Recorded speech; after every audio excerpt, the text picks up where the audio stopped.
This is the PowerG wireless smoke and heat detector. It is an advanced, photoelectric detector that sends early reliable warnings in the case of smoke or fire. Built on a superior core platform and fully certified by strict international standards, this detector provides powerful protection along with simple installation and maintenance.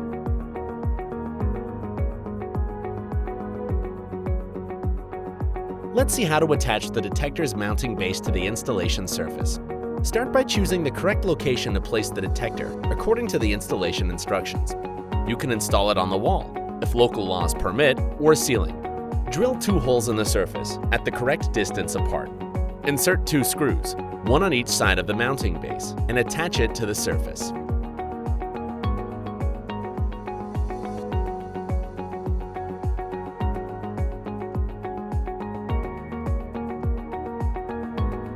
This is how to insert the batteries in the detector.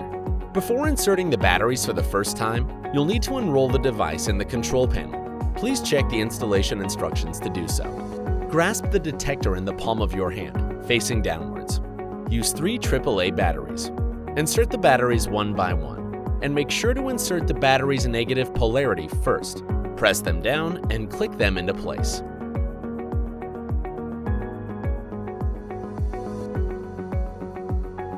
Installing the detector on the mounting base is easy. Place the detector underneath the mounting base, with the detector's alignment notch slightly offset from the mounting base notch. Turn the detector clockwise until it clicks into place, and the tabs on both the detector and mounting base are aligned and secured.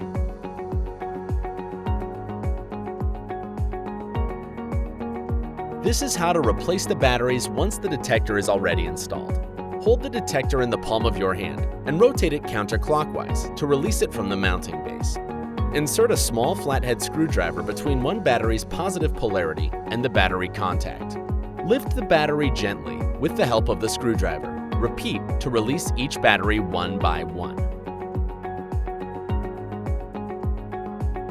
After 1 minute, insert 3 new AAA batteries into the battery compartment. Make sure each battery is facing the correct direction. Then close the detector by rotating it clockwise on the mounting base until you hear a click.